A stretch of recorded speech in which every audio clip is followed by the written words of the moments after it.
Bonjour à tous, bienvenue dans Si on parlait sport, l'émission ne surtout pas manquer si vous êtes un passionné de sport local. Aujourd'hui, c'est la dernière émission de l'année. Nous sommes sur notre 31 pour passer une heure avec vous. Le programme, lui, ne change pas. Il y aura des analyses techniques, des décryptages et surtout une dose de bonne humeur. Pour m'accompagner, nos chroniqueurs sont avec nous sur ce plateau et ils sont tous très élégants. Présentation en musique de cette magnifique Dream Team. On commence à ma droite, musique. C'est un grand sportif. Il a été notamment champion du monde de cyclisme sur piste Masters. Il est très affûté, mais attention à la période des fêtes, à ne pas se laisser aller. Il est très élégant. Plutôt élégant, on va dire. Le capitaine Yann Dujarier est avec nous. Je passe vite fait parce que je suis en train de préparer les jouets avec le Père Noël. Donc, le petit lutin, c'est moi cette année. Je vois ça. Ouais. Voilà. Bon, j'avais dit tenue élégante. Bon, tenue festive. Non, tenue de Noël. Tenue de Noël. Tenue de Noël. Bon, voilà. ça passe. Hein, vous rentrez en boîte de nuit, c'est bon. Merci. Parfait. On continue notre tour de table. À gauche, musique. Elle est aussi très élégante, mais attention, ne vous fiez pas à son sourire d'ange. C'est une très grande sportive. Elle adore notamment la course à pied, mais elle s'y connaît dans tous les sports. Elle nous vient tout droit de Poissy. Notre Wonder Woman, Audrey Lepère, est avec nous. Bonjour Mickaël. Comment allez-vous? En pleine forme. Ah, vous avez sorti les paillettes. J'ai mis la totale. Là, je suis prête pour les fêtes. Ouais. Au taquet toujours. Parfait. Et vous avez bien révisé, j'imagine, l'émission? Toujours. Toujours, oui. Contrairement à vos collègues, hein, on n'en dira pas plus autour de la table. Oui, enfin Yann, oui, encore vous, ça va. Ça va. Pour le coup, ça va.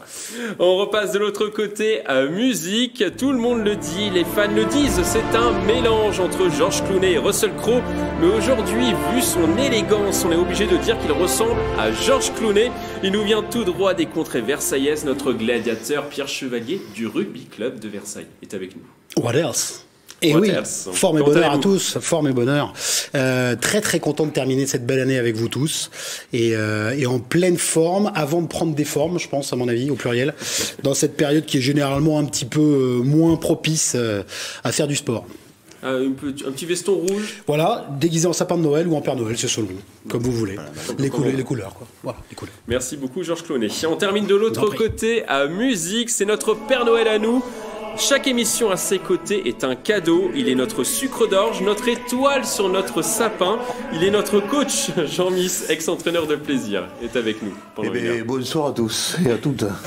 Comment allez-vous? Toujours en pleine forme, toujours, impeccable. Alors, un petit Père Noël, hein, c'est ça, sur votre veste. Petit Père Noël de circonstance. Sur un gros Père Noël.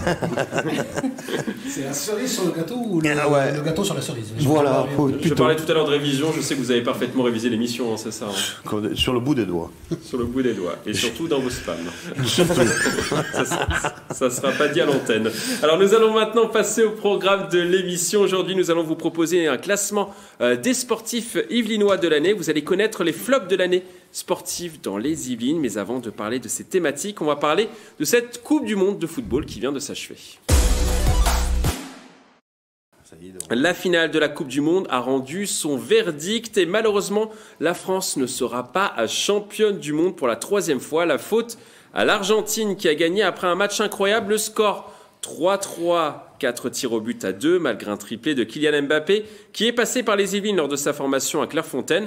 Alors déjà, votre réaction sur cette finale, comment vous l'avez vécue, Audrey?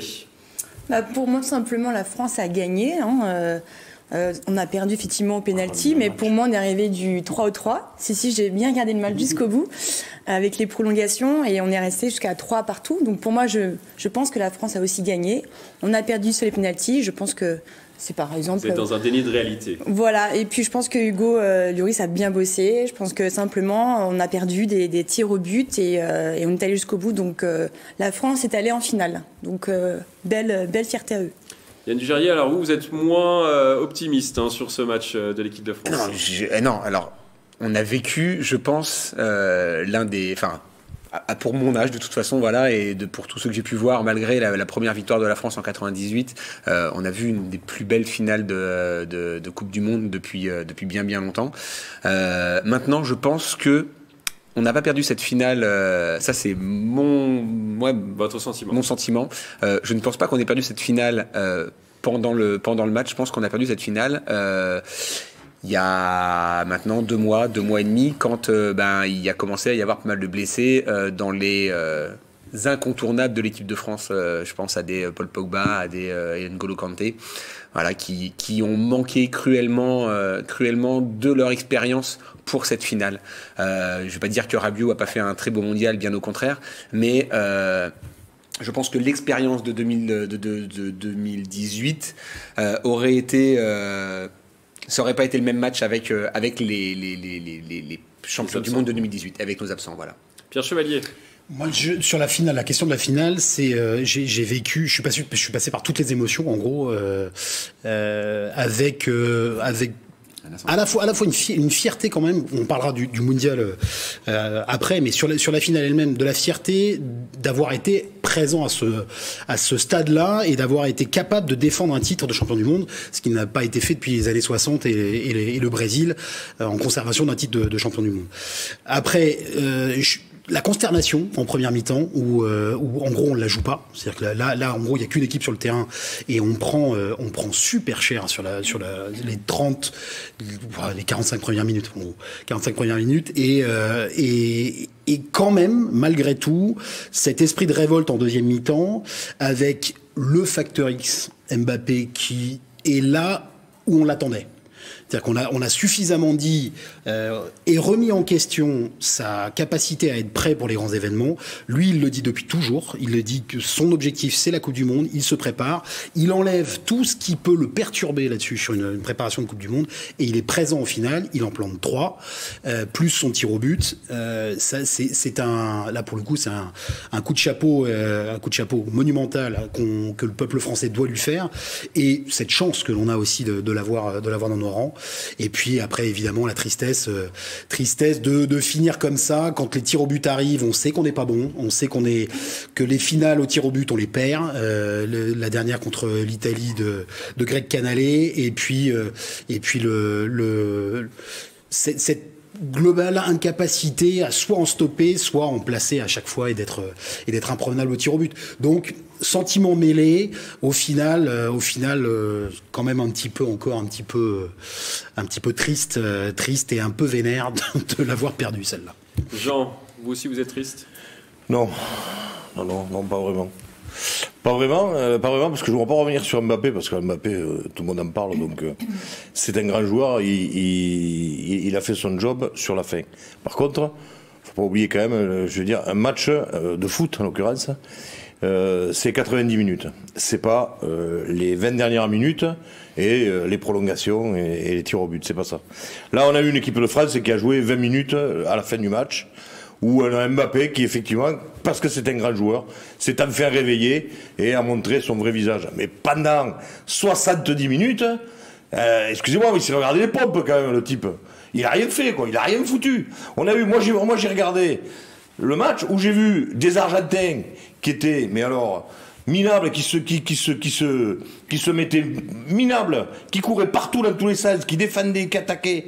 J'ai même l'image, j'ai plus le nom du joueur, hein, mais j'ai même l'image d'un joueur argentin qui fait une reprise de volée, qui est belle, que Lloris arrête. Il y a une relance de l'équipe de France. Qui c'est qui vient défendre à 60 mètres d'où il vient de faire la reprise de volée? C'était l'Argentin. C'est quand même une image où on est tombé sur une équipe d'Argentine, et je crois, je l'ai vu ce matin, je l'avais même pas vu cette vidéo là. Deschamps à la mi-temps, ce qu'il dit dans les vestiaires. Il dit mais on a une équipe qui eux jouent une finale. Bon, une putain de finale, il dit. Et nous on ne joue pas. Et c'est ça qui. Alors bien sûr, moi le premier, je veux dire après les 70e minutes. Ah, c'était magnifique. Mais on oublie quand même les 70 premières où on s'est emmerdé quand même. Hein, où on a vu qu'une équipe d'Argentine sur le terrain. Et où on a vu des joueurs de l'équipe de France qui étaient quand même plus que passifs et qui se regardaient un peu les pompes. Hein. Et à ce niveau-là, ça pardonne pas, c'est tout. Moi je trouve qu'on a eu même de la chance, d'arriver à faire 3-3 parce qu'on a un joueur comme Mbappé qui est un joueur hors du commun. Mais sinon, c'est emballé, hein. C'est 2-0, on n'en parle plus. Hein. Si on n'a pas Mbappé, c'est 2-0, on n'en parle plus. J'avais l'impression qu'ils étaient tous malades. Sur la première mi-temps, j'avais l'impression qu'ils étaient tous malades. Attends, parce que pas 170 mètres du but. Ce fameux du chameau là. Mais non, mais on n'était pas offensif pour de ronde.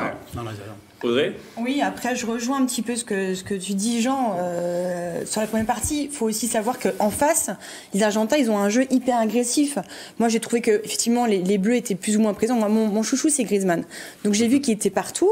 Il a On aussi. l'a pas vu sur la finale quand même, Griezmann. Il était cadenassé. Il était cadenassé, mais contrairement aux autres matchs, on l'a pas vu. étant donné que c'était mon chouchou, je l'ai très bien suivi.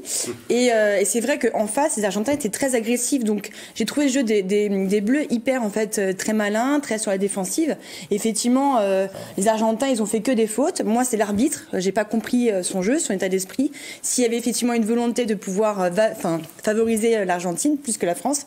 Ça, à la base, c'est déjà un arbitre qui laisse jouer de toute façon très qui joue. Qui très régulièrement laisse jouer sur toutes les. Non mais il y a un favori pour l'Argentine aussi. Mais on savait. Je veux dire, c'est ça.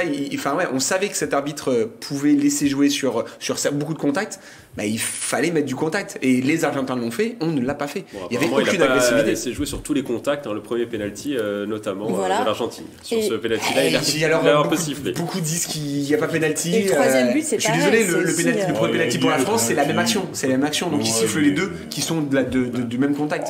On peut en parler pendant une heure. C'est pour ça que le problème, c'est qu'il faut avancer dans l'émission. Alors on va revenir sur les performances de nos Yvelinois. Il y a plusieurs joueurs qui sont passés par les Yvelines qui étaient dans ce groupe France. On va commencer par Kylian Mbappé. On va pas revenir dessus, mais on va quand même en parler un petit peu. Il est passé par Clairefontaine dans le sud des Yvelines entre 2011 et 2013. Il a marqué 8 buts en 7 matchs. Il est meilleur buteur du mondial avec un ratio de 1,14 buts par match. Il devance Messi qui a marqué 7 buts en 7 matchs. Il a également fait 2 passes décisives. Alors votre avis sur sa Coupe du Monde à Mbappé, très rapidement parce qu'on en a déjà parlé. On valide. Vous êtes timoré, mitigé, Jean, non, pas du tout. Mitigé, c'est un excellent joueur. Voilà, c'est un excellent joueur. Mais à comparer entre grands joueurs, on avait un Messi d'un côté à 35 ans, on avait un Mbappé à 23 ans. Messi, c'est quand même beaucoup plus quand même. Mais justement, c'est prometteur. Ce que je trouve. Pour reprendre ce que je disais avant, c'est que c'est un joueur qui fait ce qu'il dit. C'est-à-dire qu'en gros, il s'était donné rendez-vous là-dessus. On peut critiquer sa préparation et ce qu'il a rendu comme copie avant, que ce soit en équipe de France ou avec le PSG. Mais au final, sur les grands rendez-vous, le mec nous fait gagner. Et il fait en gros, il maintient. Et là, je te rejoins totalement. Si on l'a pas, c'est bonsoir 2-0 et personne ne pleure. Mais si on l'a pas, on n'est même pas là en huitième de toute façon. Parce que il y a quand même. En plus, les buts qu'il met, il y a que juste Fontaine, juste quand on a mis plus sur une Coupe du Monde. Là, il est en train de pour la France, deux Coupes du Monde pour la France. En 2 Coupes du Monde, il est en train de monter en flèche dans les stats. Il est en train d'affoler les statistiques. Mais c'est le facteur X. Au moins 2. Il n'a que 24 ans, donc est-ce qu'il en aura d'autres finalement? On l'a vu très déçu à la fin du match. Il en aura d'autres, Yann Dujarier. Bah oui, minimum 2 parce que ça fait 32 pour 24, 28, 28, 32, donc ça fait 32 pour la prochaine, pour les deux suivantes. Bien sûr qu'il va en avoir encore, et s'il joue jusqu'à 36, 35, il aurait 35 ans d'ailleurs, parce que là il a 24 ans. Il vient d'avoir 24 parce que c'est une Coupe du Monde de décembre, mais comme l'autre aura relu dans 3 ans et demi, donc il aura 35 comme Messi pour sa 5e Coupe du Monde. Maintenant, il sera obligé de changer son jeu parce qu'aujourd'hui il est énormément basé sur la vitesse. À 35 ans, il ira certainement un peu moins vite aussi. Donc, on a le temps de voir venir quand même. Messi, j'ai pas trop l'impression qu'il va moins vite, le garçon. Non, mais aujourd'hui. Parce qu'il les a tous affolés encore. Aujourd'hui, la qualité première de Kylian Mbappé, c'est sa vitesse. Il devra nourrir son bagage pour pouvoir continuer de rester à ce niveau-là. C'est tout. Il va devoir devenir de plus en plus technique parce qu'il y a un moment où la vitesse, il va la perdre. Mais il va de toute façon. C'est quand même un joueur qui a du ballon. Qui a du ballon. Par à tous les arrières droits qu'il a enrhumé pendant toute la phase. Alors on va maintenant parler du Duc. Je parle bien sûr de Rabiot. Le joueur de 27 ans a peut-être réalisé ses meilleures prestations sur le maillot bleu. Il a été formé au PSG. Il a grandi à Saint-Jean-Man-Laye. Il avait notamment marqué contre l'Australie. Il avait fait une passe décisive. Alors votre avis sur la Coupe du Monde de Rabiot? Vous validez? Révélation. Audrey, je vous donne la parole ensuite. Yann, je sens que vous êtes très Rabiot, vous, autour de ce plateau. Rabiot, il a, comme on l'a vu se développer physiquement aussi, dans sa technique, dans son jeu. Et aussi, je pense, étant donné que sa mère était, on va dire, son coach, Et je pense qu'il s'est vraiment développé, il s'est vraiment affirmé aussi. Et de par aussi sa situation familiale personnelle, le fait qu'il ait perdu son père, je pense que ça lui donne encore plus de volonté de pouvoir encore mieux jouer, je pense, sur le terrain. Et d'avoir effectivement cet état d'esprit beaucoup plus engagé, beaucoup plus vraiment, comment est-ce qu'on dit, vraiment hargneux. Et on dit effectivement, il y a un terme très combatif. Et en fait, il lâche rien sur le terrain. Et c'est vraiment cet état d'esprit. Enfin, moi, je l'ai vu vraiment il y a longtemps, plus jeune. Et là, maintenant, je vois une vraie différence. Donc, oui, belle révélation et bravo à lui de s'affirmer comme ça. Un petit panneau vert pour vous, Audrey. Panneau vert pour vous aussi. Oui, parce que c'est... En plus, bon, il reste jeune, hein, Adrien Rabiot, 25 ans, 26 grand max, hein, je crois, un truc comme ça. 27 ans, 27 ans. Écoutez bien, il y a mais il reste jeune, et il faut pas oublier une chose, c'est que c'est quand même un gars qui a souffert dans le début de sa carrière. Son départ du PSG n'avait pas été si facile que ça, dans des conditions où il avait été mis au placard pendant une période à cause de sa maman. Il a eu des problèmes aussi avec l'équipe de France. Il a eu des problèmes avec l'équipe de France, tout à fait. Et alors, pareil, concours de circonstances. Il est là parce qu'il y a du monde qui a sauté, mais bon, il était de toute façon sélectionné dès le départ. Mais c'est vrai qu'il a plutôt en tant que remplaçant normalement, et là, il a vraiment augmenté son statut et pris une place au milieu, mais son volume de jeu de toute façon il a augmenté depuis qu'il est parti jouer en Italie et le titre de 2018 on le doit à l'Italie, faut pas l'oublier. Ce qu'il faut souligner pour compléter, c'est justement le rendez-vous qu'il a respecté en remplacement avec Tchouaméni de quand même Pogba et Kanté. Et là, c'est pas évident de remplacer au pied levé de monstres comme ces deux-là, qui nous ont fait gagner en 2018, comme Yann l'avait rappelé. Et finalement, dès le premier match contre l'Australie, il plante et une passe décisive. Et en gros, c'est effectivement une révélation ou une confirmation en disant que le Gonze, il est dans les crampons du remplaçant, mais du remplaçant finalement un remplaçant de luxe et qui est devenu très rapidement un titulaire. Il peut être titulaire sur la durée, à votre avis, Jean ? Pour moi, oui, parce que c'est plutôt ceux qui étaient absents qui vont être obligés de remontrer qu'ils étaient indispensables. Ça dépend de la blessure de voilà, Pogba, parce que là, c'est bien beau, mais lui, il fait une belle Coupe du Monde, donc pourquoi l'enlever ? Il est très bon avec son club. Pourquoi l'enlever ? Il a un excellent niveau actuellement, donc pourquoi l'enlever ? Je pense que c'est plutôt des joueurs comme Pogba qui vont être obligés de ramer pour revenir repointer du nez et lui reprendre la place, quoi.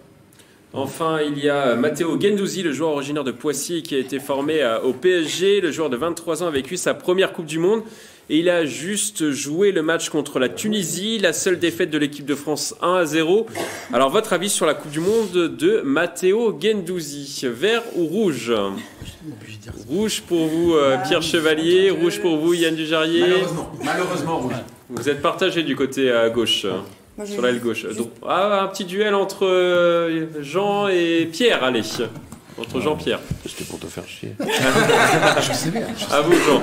Alors, Mathéo. Voilà, Mathéo. Donc vous validez sa Coupe du Monde. Mais est-ce qu'on peut valider le pauvre ? Il n'a pas pu s'exprimer, quoi. Il n'a pas joué beaucoup. Il a joué dans des conditions où c'était le match... où je dirais que tout le monde lève le pied et puis... 9 remplacements dans le 11 titulaire. Voilà, sauf bien Tunisien, mais on savait que c'était déjà joué, que c'était déjà qualifié. 9 remplacements sur 11. Bon, et on peut pas le juger sur je dirais pas que c'est pas une mise à mort, mais presque. C'est-à-dire, allez, vas-y, il va jouer, toi maintenant, et puis on enlève tout le monde, allez vous amuser. Bon, et ça fait partie du groupe. Hein. Il est dans le groupe, il a joué, il est champion du monde. Il a failli être champion du monde, pardon. Je me suis emballé. Non, mais bon, voilà, c'était juste pour taquiner Pierre. Justement, précisément, parce qu'il est chef du gang des coiffeurs, non seulement par sa coupe de cheveux, mais aussi par son statut. Donc, les coiffeurs, ce sont ceux qui accompagnent le groupe les 26, puis 25, puis 24. Parce qu'il faut pas oublier ça aussi, on a quand même eu 2 blessés et 2 abandons en cours de match de poule. Donc, en tant que représentant star du gang des coiffeurs, il aurait dû saisir sa chance pleinement sur le match de la Tunisie. pas évident, ça c'est une évidence. Il a été noté à 2 chez nos confrères de l'équipe, voilà. 2 sur 10. Et en fait, non seulement il n'est pas au rendez-vous, mais en plus, il fait peut-être une de ses pires performances en équipe de France. On a en face, on a la Tunisie qui joue sa vie en poule pour encore espérer éventuellement se qualifier, mais bon, a priori c'était déjà plié dans cette poule. Mais justement, c'est dans ces moments-là qu'on voit si le joueur est au rendez-vous, si techniquement il est prêt, si physiquement il est prêt, si surtout dans la tête il est prêt. Et là il est passé complètement à côté avec un certain nombre de joueurs aussi du groupe qui complétaient donc les remplaçants de luxe du groupe France.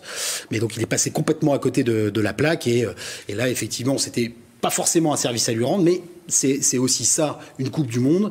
Tout le monde participe. Si on avait été au bout, il aurait été champion du monde et on n'aurait pas retenu sa prestation contre la Tunisie. Bon, là, on en parle. Oui, effectivement, rendez-vous raté. Donc, une Coupe du Monde qu'il faudra oublier et lui aussi, il en aura d'autres à jouer et je pense qu'il sera bien mieux au rendez-vous à ces moments-là. Bon, on va dire match nul entre Pierre et Jean sur cette thématique. On continue à parler de cette Coupe du Monde, mais plus précisément de l'avenir du PSG après cette Coupe du Monde. Messi et Mbappé vont-ils pouvoir jouer ensemble en attaque? Les deux joueurs se sont un peu chauffés pendant la rencontre et surtout, les Argentins ont beaucoup chambré Mbappé, que ce soit dans les vestiaires ou lors des célébrations du titre en Argentine.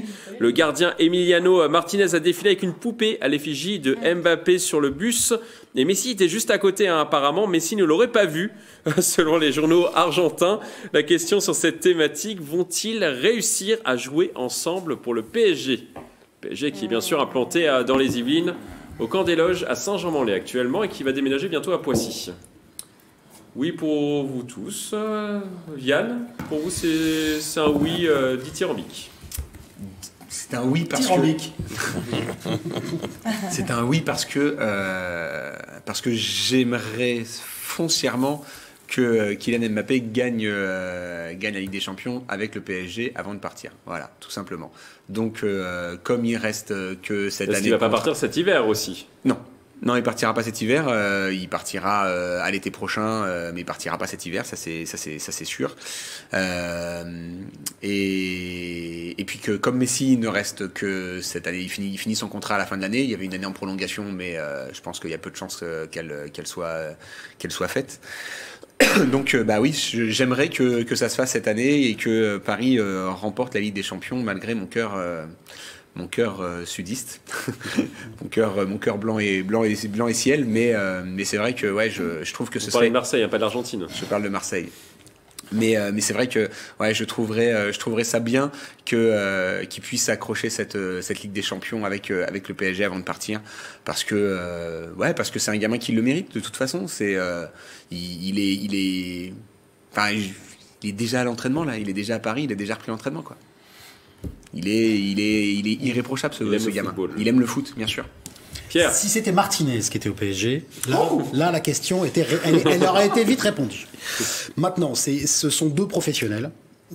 L'un est rentré encore plus dans sa légende, Messi avec un titre de champion du monde qui lui manquait, donc encore un peu plus dans la légende argentine et puis finalement dans la légende du football mondial. Petite parenthèse, son compte Instagram a été le plus, notamment son post sur la finale, a été le plus liké de toute l'histoire d'Instagram.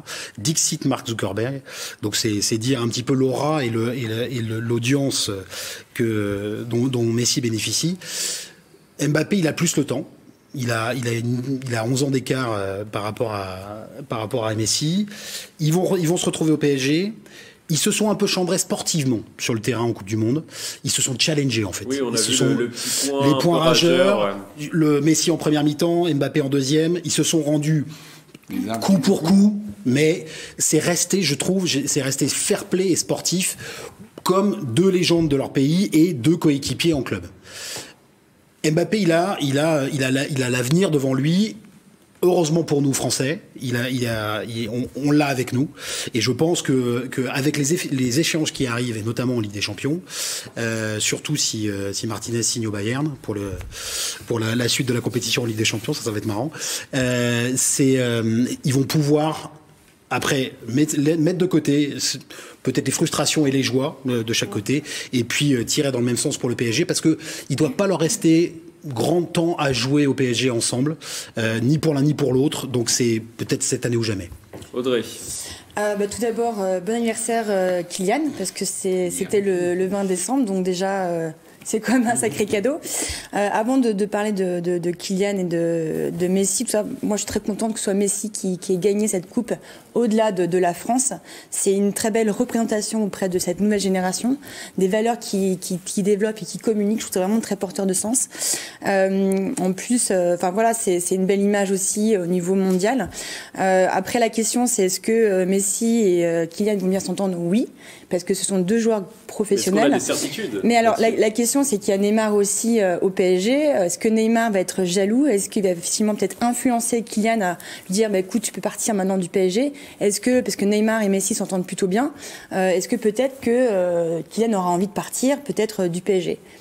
Donc c'est aussi... Si on rajoute le Brésilien dans l'adéquation, lui, par contre, le moral, il l'a vraiment très très bas. Oui, il y a Neymar et Marquinhos, notamment, qui sont pas très très bien du côté. Là, ça va. Eux, ils ont pris une grosse claque dans la gueule, parce que Mbappé perd en finale, mais il réussit globalement son mondial. Oui, mais voilà, avec un peu de recul, c'est pas un mondial raté. On est allé jusqu'en finale. Le Brésil, ils ont perdu super tôt, quoi. Donc là, ça va.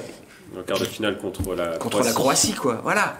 C'est pour ça que l'état d'esprit est tellement important chez un joueur, en tout cas au PSG. Donc je pense que Kylian, il a encore beaucoup de choses à prouver. Il est encore très jeune. Je pense que voilà, il y a encore des choses à prouver. Il y a 10 ans devant lui. S'il part du PSG, ce sera pour une bonne raison. Mais j'espère qu'il partira pas à cause de Neymar. Parce que Neymar qui va effectivement lui taper dedans, il va effectivement le provoquer, je pense. Et je pense que ça sera peut-être un duel. En fait, pour vous, il faut enlever Neymar du PSG. Je sais pas, il faudrait peut-être que Neymar reste, mais qu'il change d'état d'esprit en tout cas. C'est là où on va voir si Galtier est un bon meneur d'hommes et un bon entraîneur. C'est vrai. J'aurais pris Zizou, mais bon. Jean, très rapidement. Très rapidement. Est-ce que vous, dans un vestiaire, vous êtes coach, est-ce que vous pouvez mettre Messi et Mbappé dans le 11 titulaire en ce moment? Oui, mais la coopération a bien fonctionné, cette première partie de notre championnat au PSG, contrairement un petit peu à l'année dernière où c'était un petit peu le foutoir. Là, ça a bien fonctionné. La coopération s'est bien passée avec des résultats. Comme l'a dit Pierre, ils se sont chambrés, mais c'est sportivement dans un bon état d'esprit, parce qu'on a affaire à deux garçons d'un grand talent et très intelligents. Donc pour moi, on essaie de mettre un problème là où il n'y en aura pas. Voilà. Et puis Neymar, ça ne changera pas quand même. Hein. Il a toujours été comme ça. Donc lui, il va revenir comme il a toujours été. Donc il y a longtemps, lui, qui aurait pris une tarte dans le museau. C'est le rôle de l'entraîneur de pouvoir effectivement l'aider à grandir. Oh, mais il grandira jamais, lui. C'est trop tard. Hein.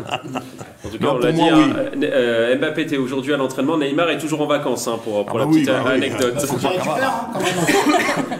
On va passer à la prochaine thématique. Le PSG affrontera le Bayern le 14 février prochain en 8e de finale de Ligue des Champions. Et il y aura sûrement Mbappé, Neymar et Messi à la tête de l'attaque parisienne. On continue notre thématique sur la Coupe du Monde. On va parler de l'engouement dans les Yvelines après des débuts timorés. La Coupe du Monde a réuni les foules et notamment au Vélodrome national de Saint-Quentin-en-Yvelines. Il y a eu 6000 personnes dans la structure pour la finale. Les supporters sont passés par toutes les émotions, on l'a dit. Il y a eu ce type de scène un peu partout dans les Yvelines. Au total, 24 millions de personnes au minimum ont suivi cette finale de la Coupe du Monde. Meilleure audience en France pour une finale. Alors la question sur cette thématique, cet engouement pour cette Coupe du Monde au Qatar, est-il vraiment une surprise ? Est-ce que cet engouement est une surprise pour cette Coupe du Monde au Qatar? Parce que quand on voit ces images-là, on voit 24 millions de personnes, un vélodrome plein craqué, 6000 places. Ah non. C'est pas une surprise pour vous? Non. L'engouement, il n'est pas monté. Il est monté tout simplement parce que l'équipe de France a fait des bons résultats. Si l'équipe de France avait été éliminée en quart de finale comme le Brésil contre l'Angleterre, l'engouement ne serait jamais arrivé. Et voilà, là, à partir du quart de finale, en effet, il y a un moment où l'esprit sportif prend le pas sur les convictions que tout à chacun peut avoir. Après, il y a des histoires de boycott aussi. Oui, bien sûr, c'est bien pour ça que je parle de... C'est surtout ça que je voulais préciser, c'est qu'en gros, c'est le avant et après et le pendant. Et les deux parties s'opposent. Ce serait définir si, d'un côté, on avait les politiques et si les sportifs étaient eux aussi un peu politiques versus les supporters. Là, en gros, on a vu assez vite, même dès les matchs de poule, que tous les avis qui pouvaient se dresser contre l'organisation de cette Coupe du Monde au Qatar, en gros, petit à petit, avaient perdu un petit peu de leur superbe et que, de toute façon, à partir du moment où ce mondial était attribué au Qatar, il y a déjà bien longtemps, c'est là qu'il aurait fallu vraiment donner de la voix. Au fur et à mesure, après, l'être humain est faillible et en gros donner du spectacle et du sport au peuple comme dans la Rome antique et finalement c'est là où ça se passe. Et donc on avait besoin de cette chaleur, de cette ferveur et en plus l'équipe de France a performé et est allée jusqu'en finale. Donc il y avait tout qui était réuni pour évidemment peut-être au départ un petit peu critiquer un petit peu, voilà, boycotter, même pas. Dès le match d'ouverture, à la limite. On va quand même regarder le premier match France-Australie. On va voir peut-être à Bois d'Arcy. Il n'y avait pas forcément beaucoup de monde. Je ne sais pas si on peut voir les images. Premier match, il n'y avait pas beaucoup de monde à Bois d'Arcy. Alors, le match d'ouverture. Le match d'ouverture, le premier match de l'équipe de France. Le premier match d'ouverture. Voilà, on voit de l'équipe de France ou le match d'ouverture. C'était le premier match de l'équipe de France. Non, voilà, c'est pas le match d'ouverture. Regardez, c'est pas forcément plein à Bois d'Arcy. Et on voit 6000 personnes au Vélodrome national de Saint-Quentin-en-Nuit pour la finale. L'autre, c'est une finale. Et là, c'est le premier match de l'équipe de France. Mais ça, c'est purement français quand même. Tout le monde devait boycotter. Et France-Australie, quand même, il y a un record d'audience pour le match France-Australie. Faut pas l'oublier. Donc personne n'a boycotté, comme l'a dit Pierre. C'est une Coupe du Monde qui s'est déroulée normalement. Et les gens ont suivi l'évolution et les performances de l'équipe nationale. Et puis on regardait comme d'habitude. Et l'engouement a été exactement le même. Et s'ils avaient été champions de France, ça aurait été le feu en France. Du monde, ouais, merci. Ouais. Champion du monde, ouais. Ils sont champions de France. S'ils avaient été champions du monde, ça aurait été le feu en France et l'engouement qui a été le même en 98. Pire que ça, je sais pas, mais enfin. Oui. De toute façon, pour moi, ça a été pareil que d'habitude. Audrey. Oui, il y a deux sujets. Il y a effectivement, c'est un effet de mode, le fait de pouvoir boycotter le match. Franchement, ça n'a ni queue ni tête pour moi. Comme l'a dit très bien Pierre, c'est en amont qu'il faut boycotter. Effectivement, on est conscient de ce qui s'est passé lors des constructions du stade. Voilà, la logistique, la sécurité, c'est bien passé. C'est aussi ça qu'il faut aussi souligner. Après, le fait que tout le monde puisse se rassembler autour du sport, moi, je trouve que c'est plutôt porteur.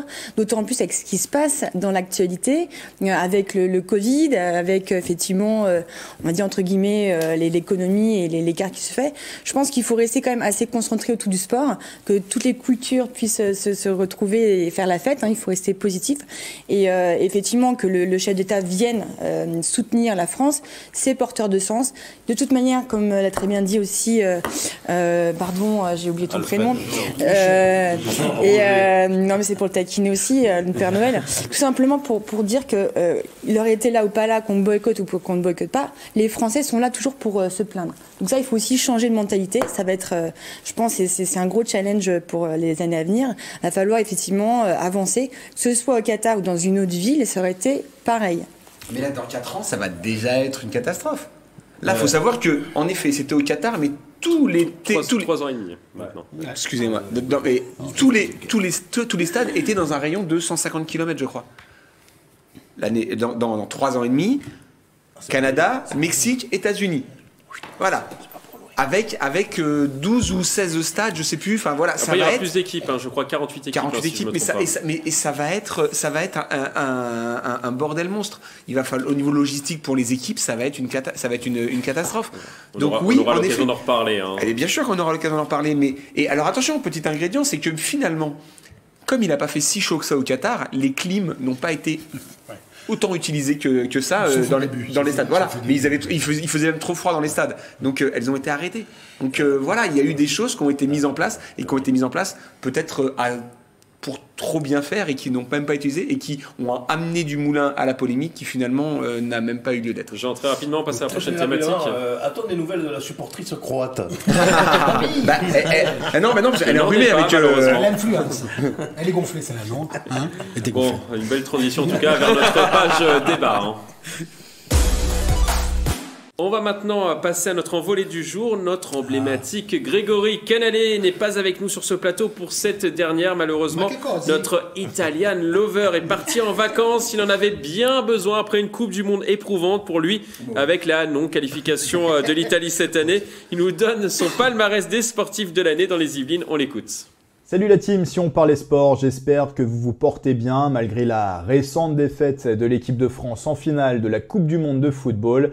Alors que la fin de l'année arrive à grands pas, il convient de regarder désormais dans le rétroviseur et de faire le bilan. Qui est le sportif yvelinois de 2022? Voici quelques propositions. Mon choix de l'année dernière, Arthur Rinderknecht. Et en 2022 encore, le tennisman mérite de figurer parmi les nominés. Il fait forte impression dès janvier en Australie avec une finale au tournoi d'Adélaïde et un premier tour de haute volée à l'Australian Open. Rinderknecht s'est aussi adjugé le tournoi Challenger de Poznan, a été appelé régulièrement en équipe de France de Coupe Davis. Le Saint-Germanois termine même l'année dans le top 50 du classement ATP et surtout comme numéro 1 français. Et que dire de Caroline Garcia? Après des mois d'errance, la renaissance, une première demi-finale d'un grand chelem dans sa carrière, c'était à l'US Open. 4 titres, rien que ça, cette année. La native de Saint-Germain-en-Laye réussit le tour de force de remporter le Masters WTA. Une première pour le tennis français depuis Amélie Mauresmo en 2005.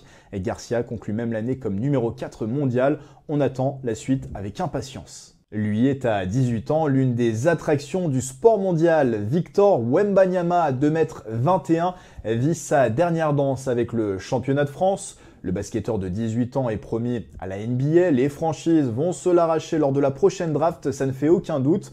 En attendant, celui qui a été formé à l'Entente Le Chesnay-Versailles a changé de club cette saison, passant de l'Asvel de Tony Parker au Metz 92 de l'entraîneur et sélectionneur français Vincent Collet, avec succès. Citons son mois de novembre exceptionnel, 132 points inscrits, sélectionné pour le All-Star Game de la LNB et cerise sur le gâteau, une première cape avec l'équipe de France.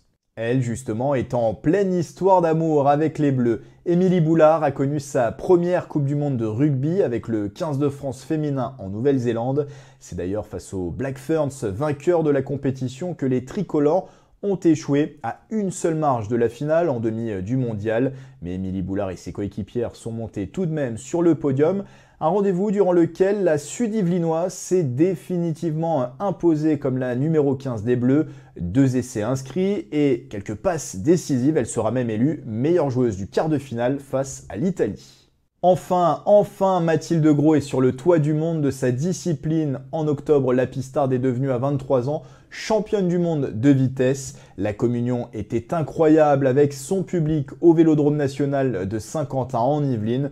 Une demi-finale empochée au caractère et au terme d'un suspense insoutenable face à l'Allemande Emma Hinze, avant de ne faire qu'une bouchée d'une autre Allemande en finale, Léa-Sophie Friedrich, son premier sacre mondial qui donne fin pour la suite et on a déjà hâte d'être en 2024 pour les JO avec de nouvelles épreuves à domicile. Mais mon sportif yvelinois de l'année, il n'est pas seul, c'est un collectif que j'ai voulu distinguer. Et qui d'autre que le Football Club de Versailles pour marquer les esprits en 2022.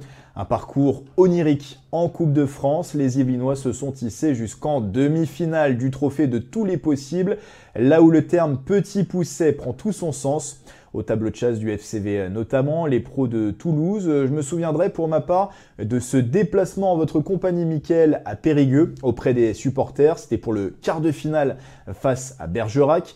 Et au-delà de la Coupe de France, c'est la saison 2021-2022 qui est incroyable avec une montée en national en point d'orgue. Aujourd'hui, les Versaillais sont deuxièmes du championnat et se prennent à rêver de la Ligue 2. Allez la team, j'ai même une proposition à vous faire. Versailles, ville sportive de l'année 2022 dans les Yvelines. J'oublie pas non plus la montée historique des rugbymen en Fédéral 2. Voilà, c'est la petite dédicace pour toi, mon Pierrot. J'ai un petit footing à faire, donc je vous laisse et je vous souhaite de très bonnes fêtes de fin d'année. Salut! Ah, toujours aussi élégant, notre Grégory Canal. Ah oui, oui.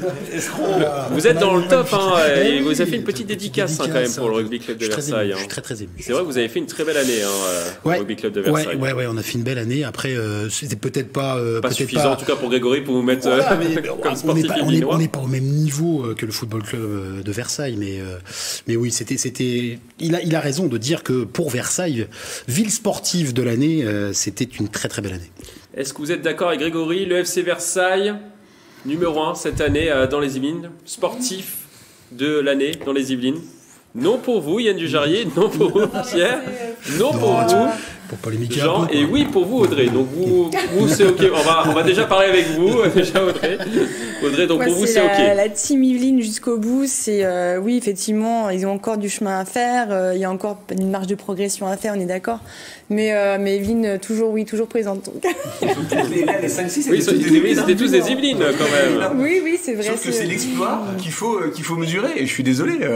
Oui, ok, ils ont fait une demi-finale de Coupe de France. Alors je vais vous donner la parole. Yann Dujarrier, je vous sens très énervé. Non, je suis pas énervé. Vous réglerez vos comptes avec Grégory à son retour de vacances. C'est du foot. Donc du coup, ça prend plus de place. Et sincèrement, en regardant le classement de Grégory, bien sûr que mon cœur irait pour Mathilde Gros parce que championne du monde et championne du monde en plus dans les Yvelines à 50 ans, à 50 ans en Yvelines. Donc du coup, c'est vrai que ça rajoute sur piste, et de cyclisme sur piste, un petit peu mon petit bébé. Mais ce que Caroline Garcia a fait, mine de rien, c'est aussi une très très belle saison. J'avais pas du tout intégré comme ça. Par contre, pour Arthur Ringerknecht, mais alors je suis pas du tout d'accord.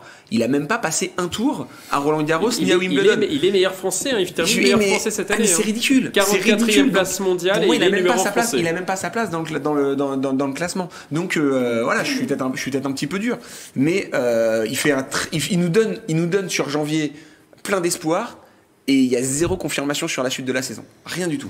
Donc je trouve ça vraiment vraiment dommage. Il a juste passé un tour à Flushing Meadows. Donc voilà, c'est pour moi un flop plutôt sur cette année. Et les flops, on va en parler juste après. Mais voilà, je pense que pour moi, les Vinoises de l'année, ce serait plus Caroline Garcia qui avec un master, c'est vraiment un beau résultat. Surtout que le tennis français est quand même en grande difficulté depuis très très longtemps. Pierre Chevalier. Moi, je suis d'accord avec Yann. Caroline Garcia, pour une fois, on est d'accord, exactement. Caroline Garcia qui vient de Saint-Germain-en-Laye. Il faut quand même noter que c'est dans le classement de Grégory, mais en fait dans le classement des sportifs des Yvelines, il y a beaucoup de femmes. Ça c'est je pense que si on c'est vrai que c'était pas forcément le cas les années précédentes. Je pense qu'il n'y en avait pas autant, au moins pas autant que ça. Et à ce niveau-là. Et moi, ce que j'aime dans l'épopée de Caroline Garcia, c'est que c'est extrêmement français. C'est-à-dire que c'est la perdante magnifique ou la seconde magnifique qui fait sa mue, qui sort de sa chrysalide et qui prend tout le monde de surprise. Elle avait très mal commencé sa saison et puis elle la commence en janvier finalement. Des titres commence à tomber jusqu'au Masters et là pour le coup avec un plateau extrêmement relevé parce que il faut voir aussi les oppositions qu'il y a alors en Coupe de France de foot oui il y a du sérieux mais ce sont des équipes et en individuel pour Mathilde Gros ou pour Caro Garcia il y a du monde en face et là au niveau mondial en cyclisme ou au tennis, il fallait quand même aller se le peler ce Masters et personne ne l'attendait et c'est une très belle championne avec en plus une abnégation et un esprit. Elle aussi a connu des grosses galères à titre individuel et en équipe de Fed Cup. Pour le coup, la gros coup de chapeau. Pour moi, c'est la révélation et donc la sportive de l'année par rapport à ses résultats.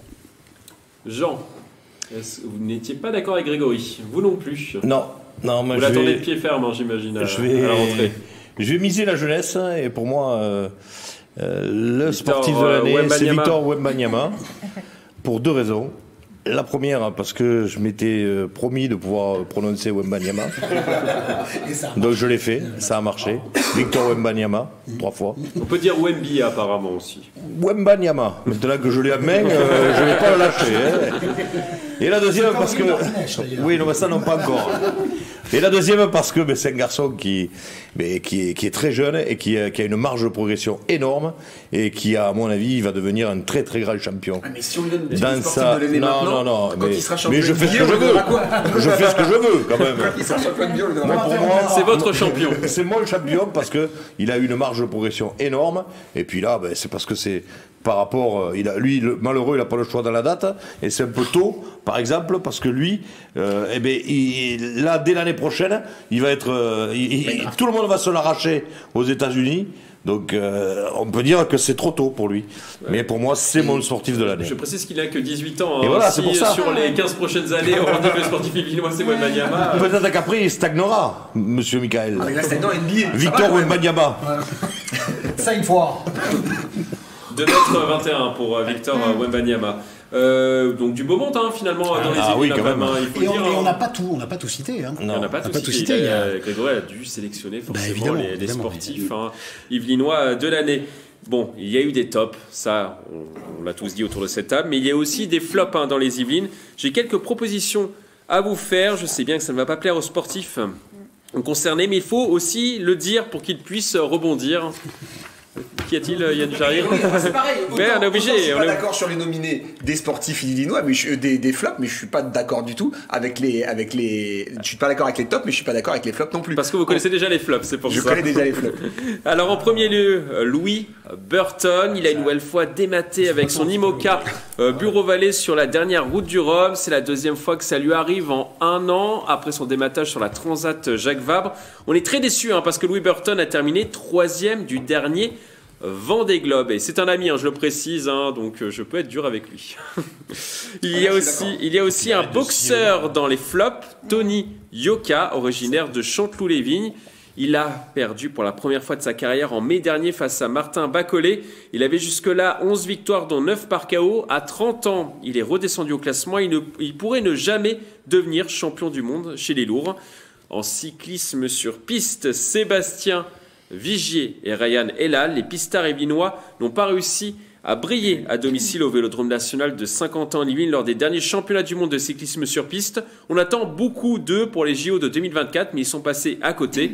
Enfin, j'avais noté en golf le Versaillais de 29 ans, Antoine Rosner, qui n'avait pas gagné cette année sur l'European Tour, mais l'Yvelinois a gagné juste avant cette émission le Mauritius Open avec 5 coups d'avance, donc il a de la chance. Il reste un demi-flop du coup sur cette saison.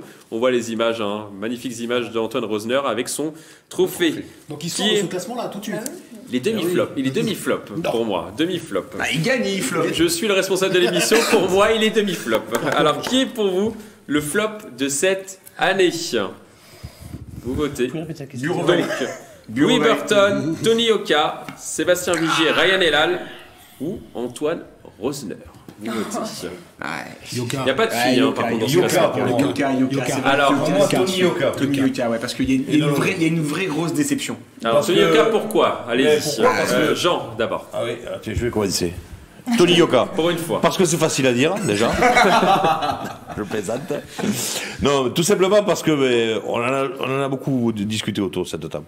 Pour moi, il n'avait quand même pas rencontré un challenger, on va dire, de pointure jusqu'au dernier, et il n'est pas passé. Et là, il a 30 ans. 30 ans, pour moi, ça va être très très difficile de pouvoir aller essayer de briller un titre champion du monde. Donc pour moi c'est le flop de l'année. Il a raté son rendez-vous, son grand rendez-vous. C'était quasiment le seul. On sortait un petit peu des bouchers de quartier ou des videurs de boîtes de nuit, comme on lui disait à chaque fois. Mais là, quand même, qui s'énerve pas après moi, mais bon. Il a pas eu de chance quand même. Il est pas loin. Il a pas eu de chance, mais c'est la boxe. Il se pète le nez, il est blessé au pif dans la semaine qui précède le combat. Donc du coup, voilà, c'est vrai que quand j'avais revu la liste, je m'étais dit, oui, c'est vrai que Yoka c'est une grosse déception, mais sur le combat, il reste...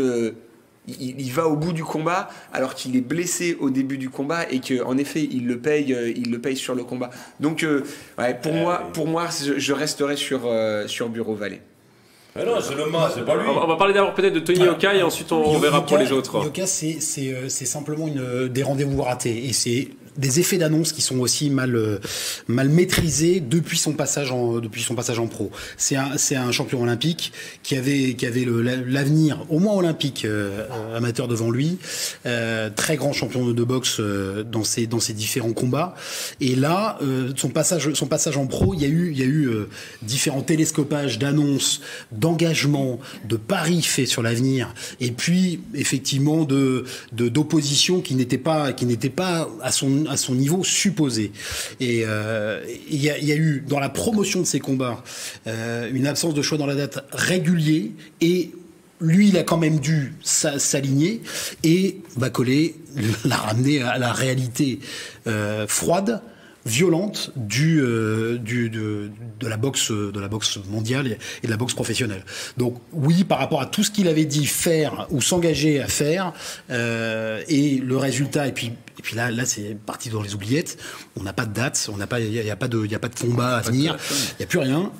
Bon, ouais, flop. Audrey. Après, je suis d'accord avec Jean parce qu'il flop, dit quand même, pour Tony Yoka. Oui, en fait, dans le sens où il a effectivement eu pas mal de défaites, mais en même temps, on l'a tellement soutenu, et encore une fois, faut aussi se dire qu'est-ce qui va se passer après. Peut-être après une défaite, on peut avoir peut-être éventuellement une victoire. Faut aussi peut-être se projeter. Ça peut être toujours intéressant de revoir le changement. Est-ce que sa carrière n'est pas terminée finalement? Il a 30 ans, là. Bah, apparemment, peut-être qu'il ans, bougerait aux États-Unis, peut-être. Le temps qu'on lui repropose un combat pour se remettre du niveau qu'il va atteindre. En selle pour aller gratter un titre, ça va être juste, hein. Ça va être chaud. Hein. Donc, et surtout que les leaders de la catégorie ont de matchs que lui. Ouais. Chose près, hein. Donc Tony Yoka, du coup, fait partie de vos gros flops de l'année dans les Yvelines. Obligé de m'inscrire en faux, effectivement, mais vous l'avez bien fait sur Antoine Rosner, bien évidemment, qui n'était pas au rendez-vous de ses derniers résultats de 2021 et de 2020. Alors, et finalement, je précise que je l'avais mis entre les deux, voilà. Entre qui la préparation de cette émission et cette émission, il gagne avec Guy Maurice de très belle manière, et là pour le coup les perspectives sont complètement différentes. Ouais, j'avais appelé juste avant, je lui ai dit tu seras dans les flops si tu gagnes pas. Ça l'a motivé. Voilà, bim. Donc Antoine Rosner, non, pas spécialement flop. Non, sa dernière victoire. Il gagne. Donc il sort des flops. Sébastien Vigier. Alors Sébastien Vigier. Le mec il est champion d'Europe cette année. Il est champion d'Europe cette année et vous le mettez dans les flops. Je mets dans les flops parce que au Vélodrome national de Saint-Quentin-Livy, le gars il est champion d'Europe cette année. Le gars est champion d'Europe cette année et on le met dans les flops. Non mais c'est juste hallucinant quoi. Vous avez juste pensé qu'il y avait une compétition 50 ans en Yvelines. Et une saison c'est plein. Moi je prends l'aspect yvelinois. Je vois que dans les Yvelines il n'a pas performé.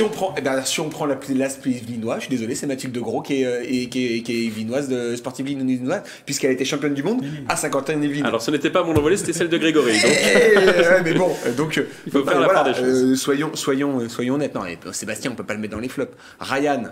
Ryan, oui. Ryan, je vais pas dire le contraire, parce qu'en effet, il était, je crois, je sais même pas s'il était pas blessé pour le championnat d'Europe. Enfin voilà, je crois pas qu'il y était. Parce qu'au championnat du monde, il n'a rien fait. Et au championnat du monde, il y a rien eu non plus. Donc oui, Ryan, je suis d'accord, mais Sébastien, je suis pas du tout d'accord. Après, on a beaucoup d'espoir en Sébastien Vigier et Ryan est là, finalement. Mais ils sont jeunes, les gars, et c'est bon quoi. C'est des jeunes. Ce sont les prochains vainqueurs de médailles olympiques. Ils sont encore jeunes. Sébastien, il a 24 ans. Sébastien, il a 24 ans. On vient juste de dire que non, pas Tony. Victor Wembanyama non plus.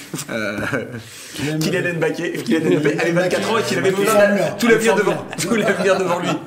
donc voilà, il a le même âge. C'est bon. Et faut pas abuser. Non. Donc là, je suis pas du tout d'accord avec vous. C'est pareil, il y a encore 10 ans devant eux, à un moment donné, il faut laisser un peu la place à l'espoir. Mais bien sûr, Sir Chris Hoy, champion olympique de Kering, à 36 ans. Voilà, donc il est jeune, Audrey, on le met pas dans les flops. Enfin, ils sont jeunes, tous les deux. Enfin, je veux dire, jeune, c'est dans la tête, mais... Champion d'Europe. Et dans les tops de Grégory, je remets une couche sur cette émotion qu'il nous a procurée en citant le Rugby Club Versailles, hein, bien sûr, avec cette montée et cette confirmation en ce début de saison où le RCV figure bien dans sa poule de Fédéral 2 et de Fédéral B. qui n'a pas été du tout envisagé pour les flops, en tout cas le rugby Mis à club de mort, Versailles, je tiens à le dire. Grégory Canale. Un mot peut-être sur Louis Burton aussi, on en a vite fait esquisser quelques mots. Le top on the flop. Louis Burton, c'est le top on the flop, c'est ça, c'est le plus gros flop. Avec un bémol, c'est qu'en voile, c'est le bateau. Oui, c'est le bateau qui craque. Après, bon. Ou alors c'était chat noir. C'était un chat noir dans l'équipe. Pas tous en même temps, Faut arrêter de Lucie et le mât. Non, mais pour moi non. Parce que c'est pas ses qualités professionnelles qui sont de navigateur qui sont remis en cause. Là, c'est un problème technique. Il peut rien, c'est le bateau. Récurrent. Oui, bon, après... Enfin, quand le pilote de chez Ferrari, quand la Ferrari elle marche pas, on dit que c'est quand même le pilote qui va pas bien. Championnat du monde des qui est pas constructeurs, là. C'est pas champion du monde. Donc, non, moi, je suis très déçu parce que c'est vrai que cette course, du coup, pour moi, elle a duré 3 jours alors que je m'attendais à faire un 8-10 jours là de fiesta toutes les nuits pour aller vérifier les résultats et tout. J'ai eu une grosse déception parce que j'attendais cette Route du Rhum avec impatience et ça a fait flop pour moi très rapidement. Du coup, vous n'avez pas fait la fête T'as gardé le Rhum. Yann Dujarrier. Non. Audrey, du coup, votre flop, du coup, si vous devez voter. J'avais dit effectivement Tony Yoka parce que moi je l'ai plutôt suivi en fait sur la boxe parce que c'est quand même un créneau un peu particulier aussi. Faut se prendre des coups donc. Du coup, pour vous, Jean. Tony Yoka. Idem. Tony Yoka. Bon, on est tous d'accord autour de cette table. Bureau Vallée. Ah, Bureau Vallée pour vous. Je reste sur Bureau Vallée. Parce que Tony, je trouve Lui, c'est le bateau. Non mais Tony, je trouve que mine de rien, il a des excuses sur sa préparation de match, sur les conditions, etc. Donc, alors que là, pour Louis, il y avait eu la même casse sur l'épreuve précédente. Au bout de 11 heures, je crois. Bon, là, le point positif, c'est que le bateau depuis 3 jours. Donc, pour moi, ce sera Tony Yoka et Louis Burton. Alors que j'adore Louis et que j'adorerais rencontrer ce personnage. C'est pas sûr que vous le rencontriez du coup Vous maintenant. verrez qu'Antoine Rosner, il sera dans les tops de 2023. Ok, c'est annoncé, c'est enregistré, ça sera de nouveau dévoilé l'année prochaine. Enregistré ça sur le Vélotope VHS. Super Vendée Globe, bien sûr. Donnez-moi la cassette, on revient. Super Route du Rhum pour moi. C'est déjà la fin de cette émission. Alors on va peut-être faire un petit tour de table, peut-être pour souhaiter de bonnes fêtes aux téléspectateurs de TV78. Audrey, on commence par vous. J'ai envie de dire Namasté et j'ai envie de dire Mens sana in corpore sano, donc un esprit sain dans un corps sain. Avant les fêtes et surtout après les fêtes. Donc je vous donne rendez-vous l'année prochaine. Et puis on espère qu'il y aura des nouveaux talents sportifs en 2023. Antoine Rosner apparemment, d'après Pierre Chevalier. Jean, un petit mot peut-être pour les téléspectateurs de TV78, vos fans, vos nombreux fans qui vous regardent. Excellente fête de fin d'année, avec modération, attention, soyez sages, n'abusez pas trop, et puis à l'année prochaine. Pierre Chevalier. Forme et bonheur à tous, que l'année 2023 soit encore plus belle que 2022 et plein de choses pour le golf, le rugby. Et voilà. Yann Dujarrier. 45 minutes de footing. Et vous serez en forme pour pouvoir digérer les petits excès des petites soirées ou des repas du midi. 45 minutes avant ou après le repas? C'est ça le secret. Après, vous pouvez y aller après, le lendemain, 2 jours après, c'est pas un souci. Attention, capitaine Yann Dujarrier a parlé. On va terminer comme d'habitude par une citation. Aujourd'hui, je vous propose une citation de Zinedine Zidane. Les performances individuelles, ce n'est pas le plus important. On gagne et on perd en équipe. Je vous laisse méditer sur cette phrase. Très belle fête de fin d'année sur TV78.